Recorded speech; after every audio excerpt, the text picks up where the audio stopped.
சரி, இன்னைக்கு என்ன கதைன்னு பார்த்தீங்கன்னா, 10K சேலஞ்சில இன்னைக்கு டே 5. ரொம்ப நாளா பிரேக்ஃபாஸ்ட் வந்து சாமி குடுத்தனால இன்னைக்கு பசிக்குதுன்னு சொல்லிட்டு பிரெட்ட வாங்கி, ஜாம் வாங்கி தடவி சாப்பிட்டு இருந்தேன். எங்க அம்மா புளி சாப்பாடு கிண்டி வச்சுட்டு போனதுனால, புளி சாப்பாட போட்டுட்டு ஃபர்ஸ்ட் டைம் ரொம்ப நாள் கழிச்சு லஞ்ச் கொண்டு போற மாரி ஃபீலா, அத வந்து அதான் லஞ்ச் பாக்ஸ்ல போட்டு காலையிலேயே புளி சாப்பாடு சாப்பிட போனதுனால, அந்த பிரெட்டையும் ஜாமையும் தடவி சாப்பிட்டேன். நல்ல பசி, இதான் நம்ம விதின்னு சொல்லிட்டு கடைக்கில சாப்பிட்டுட்டு இருக்கிறேன். அப்புறம் அப்படியே அங்கேருந்து காலேஜ் கிளம்புனா, இன்னைக்கு வந்து எதுவுமே கிடையாது. ஒரு ஹால் டிக்கெட் வாங்கிட்டு வீட்டுக்கு வந்துக்கலாம். சரி, அதனால வந்து சீக்கிரம் கிளம்பி போயிட்டு சீக்கிரம் வந்துடலாம்னு ஒரு பிளான் போட்டேன். அடிக்கிற குளிருக்கு இந்த காதில் மாட்டுறது மட்டும் இல்லைன்னா நம்ம நிலமை ஐயோ மோசமாயிரும். அப்புறம் அப்படியே டயர்டாக வந்து படுத்துட்டேன். ஏன்னா சீக்கிரம் முடிஞ்சு அப்படியே சீக்கிரம் வந்து வீட்டுக்கு வந்து படுத்துட்டேன்னா, சரி கொஞ்ச நேரம் ஓய்வு எடுப்போம்னு சொல்லிட்டு கொஞ்ச நேரம் படுத்து தூங்கிட்டு வேக வேகமாக மூஞ்சிலாம் கழுவுறேன். பார்த்தீங்கன்னா 3XP கழுவுறேன். எப்படி நல்லா பொண்ணு பார்க்குற மாதிரி எல்லாம் ரெடி ஆகிட்டு போயிருக்கேனா, பொண்ணு பார்க்கலாம் போல, நம்மள எந்த பொண்ணும் பார்க்காது.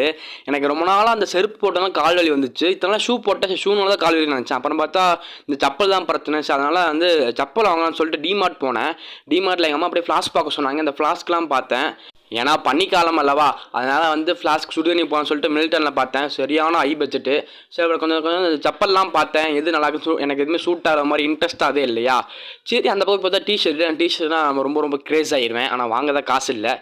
சரி நம்ம வந்த வேலை பார்க்கலான்னு சொல்லிட்டு இந்த 1000 ml ஃப்ளாஸ்க்கை வாங்கி ஆர்டர் போட்டேன். 500 தான். அப்புறம் நல்ல குவாலிட்டியாக இருக்குது. அப்புறம் அங்கேருந்து அப்படியே ஜூடியோக்கு போனேன். ஜூடியோவில் வேறு சேல் போயிட்டு இருக்கு, நம்ம நல்ல வேறு சேல பயங்கரமாக டிஷர்ட்லாம் இருந்துச்சு. டிஷர்ட் வாங்க காசு இருந்தாலும் செப்பல் பார்க்க போயிட்டேன்.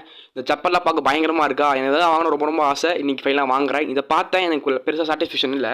அப்படியே இது பார்த்தேன், இது லைட்டாக பிடிச்சிருந்துச்சு. அப்படியே போட்டு பார்த்தலாம் மெத்து இருந்துச்சு. இது சீக்கிரம் லப்பர்னால சீக்கிரம் ஹீட் ஆகும்னு சொல்லிட்டு அதனால் இதை பார்த்தேன். இது எனக்கு லைட்டாக பிடிச்சிருந்துச்சு. அப்படியே என் ஃப்ரெண்டு சஜஷன் கேட்டேன். அவங்களுமே இது சூப்பராக இருக்குனாங்க. அதனால் அப்படியே ஒரு முழு மனசோட வாங்கிட்டேன். வாங்கின கையோட அப்படியே செப்பலை போட்டு பக்கத்தில் இருக்க தள்ளுவண்டி கடைக்கு சாப்பிட போயிட்டேன். வேறு வழி இல்லாமல் ஹோட்டலில் சாப்பிட்ருக்கேன். ஹோட்டலில் சாப்பிட்டு ஃபஸ்ட்டில் ஜாலியாக இருக்குது, இப்போலாம் வெறுத்துட்டேன். ஏதோ சாப்பிட்டு உயிர் வாங்கணும்னு கொசரம் அந்த இட்லியும் வாங்கி சாப்பிட்டு வீட்டுக்கு போயிட்டேன். வாழ்க்கையில் பிடிச்சது பண்ணுங்கள். டாடா, பை.